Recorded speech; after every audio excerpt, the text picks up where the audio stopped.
छोट पिला जदि कंचा कदली खाइबा पसंद करूना गोटे थर एमती तरकारी बनैकी दिंतु देखिए समस्ते खुशी रे खाइबे आउ जमा भी जानी भी पारे। नमस्कार, प्रतिदिन रोषेई को आपण मानक अनेक अनेक स्वागत। आपण मानक अनुरोध रहिला जदि चैनल रे नुआ अछंती प्लीज चैनल को सब्सक्राइब करनेबे ता सहित वीडियो को प्लीज गोटे लाइक करेंगे। तरकारी बनैया मुझे दुईटी कंचा कदली नहीं माने बंतल कदली मुझे यूज करी। आपण कंचा कदली ही नेबे टिके पाचि जाइथिबा कदली यूज करेनि। एबे आमे आगपट और पछपट को टिके काटी नबा। काटी नहीं सारा पर ता चोपा को एमती छड़ाई नबा। छुरी साहाय्य हो बा पटार पिलर साहाय्य छड़ाई नेबे। तापर मझिरु दुई फाड़ करि नेबे। करि सारला परे मु जेमती काटुचे कदली की पूरा चटका चटका टाइप रा सेही परी काटी नेबे। जेहेतु कदली टिके कोन होइते ना टिके लाड़ुआ थाए बा कषा अंश थाए आ कला मध्य पड़ी जाइथे। सेथि प्रथमे कोन करिवे गोटे जगार अल्प टिके पानी रे हळदी गुंड टिके पकेइकी मिसेई नेबे। मिसेई सारला परे सबु काटिकी रखिथिबा कदली को देबे। देई सारला परे एही परी 5 मिनिट छाड़ी देबे। देखिबे तार कषा अंश जमा भी रहिबनी आ खाइया पई बहुत टेस्ट लागिबो। 5 मिनिट पर मु आपनको देखौची देखि पारुथिबे। एबे आमे सबु कदली को पानी रो प्रथमे छाणी नबा।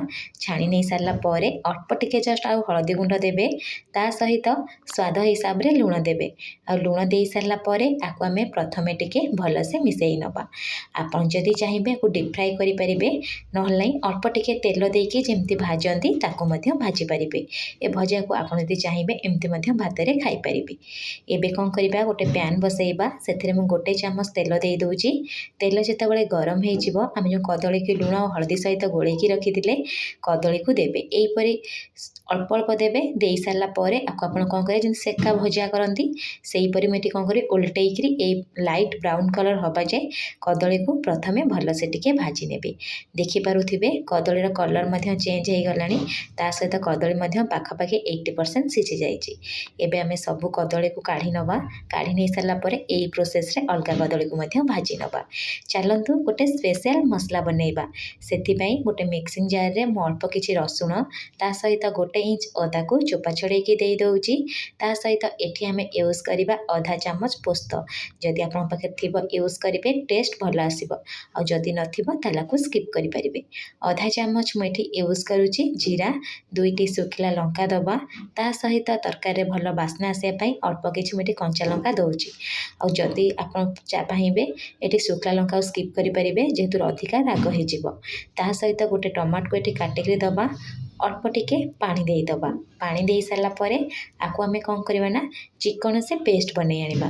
आ मसला पेस्ट पूरा रेडी हे गलानी। आको आमे साइड रे रखिबा। पछरे तरकारी रे यूज करिबा। एपटे मु गोटे कड़ाई बसैथिली सेतरे गोटे चामच तेल दे देइजी। तेल जेतेबेले गरम हे जिवो गोटे मीडियम साइज रो पियाज को फाइनली चॉप करि नेथिली। पियाज को दे दबा। पियाज को दे सारला परे फ्लेम को मीडियम रखिकी लाइट ब्राउन कलर हवा जे पियाज को प्रथमे भाजी नबा। पियाज रे तले कलर चेंज हे जिवो एबे आमे कोन करबा जो बाटी की मसला रखिथिले से मसला को दबा। मसला को दे सारला परे पियाज सहित गोटे रु 2 मिनिट प्रथमे कोन करिवे ना कसी नेबे। जेहेतु मसला पेस्ट में टमाटो यूज करिजे टमाटो शीघ्र सिझिया पई बा पानी भरिया पई एठी अल्प टिके लूण दे दउची माने स्वाद हिसाब रे लूण देइची।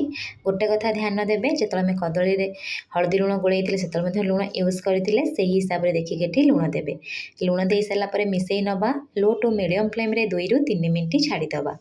2 रु 3 मिनिट हे गला परे आपण माने देखि पारुथिबे मसला रो धीरे धीरे तेल छाडीबा स्टार्ट हे गलानी। गोटे रु 2 मिनिट एमती मसला को कसिबे। देखिबे मसला टेक्सचर टाइप रो भुरभुर टाइप रो हे जिवो। ता सहित तेल पूरा पूरी छाडीबो।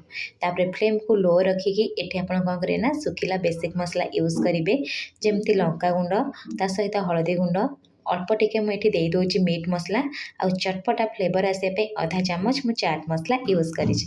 जदि चाहिबे चाट मसला जगह आमचूर पाउडर दे परिबे। जदि आपन खट्टा पसंद नुहे कि सब किछि स्किप करि परिबे। एबे हमें जस्ट के मिसेई नबा। मिसेई सारला परे गोटे रु 2 चामच पानी दबा। आ पानी देकी आको हमें भल से टिके मिसेई नबा। आ फ्लेम को एठी लो रखिबे जमा भी हाई की मीडियम करिवेनी जेहेतु सुखला मसला यूज करिजे। लो फ्लेम रे गोटे रु 2 मिनिट मु छाडी देइतिली। देखि पारुथिबे मसला रो कलर पूरा पूरी परफेक्ट आसीची आ बहुत भल बास्ना मध्य आसी थाए। अल्प टिके लास्ट को एठी कसुरी मेथी यूज करूची। कसुरी मेथी देले तरकारी रो बास्ना आसीबा सहित स्वाद पूरा 2 गुणा बढ़ी जाए। कसुरी मेथी देकी आपको आम भलसे टिके मिसई नवा। एबे आमे कौन करवा ना पानी यूज करवा जेतिक आप ग्रेवी चाहूथे से हिसाब से पानी देबे। पाखापाखि मोटे गोटे कप पानी देइछि माने कदली तरकारी बेसी पानी रहिले टेस्ट लगी न थाए से हिसाब से देखिके पानी देबे। पानी देकी भलसे टिके मिसई नवा। फ्लेम को मीडियम टू हाई रखिबा। मीडियम टू हाई फ्लेम रे प्रथमे कवर करिकी तरकारी फुटिया पई 3 रु 4 मिनिट एटी छाड़ी दबा। 4 मिनिट हो गला परे मु कवर को काढ़ी नउची। एबे जो कदली को आमे भाजी की रखिथिले ना सबु कदली को दबा। कदली को देई सारला परे टिके जस्ट मिसई नेबे। आमे ऑलरेडी तो कदली को भलसे भाजी नैचे सेथि पई फ्लेम को मीडियम रखिबे। मीडियम फ्लेम रे कवर करिवे। कवर करिकी तरकारी को 2 रु 3 मिनिट छाड़िबे बेसी छाड़िबेनी। 2 रु 3 मिनिट हो गला परे मु कवर को काढ़ी नउची। देखि पारुथिबे एबे हमर कदली तरकारी पूरा पूरी बनी गलानी। आपण गोटे थर ट्राई करंतु मो सहित शेयर करंतु। धन्यवाद।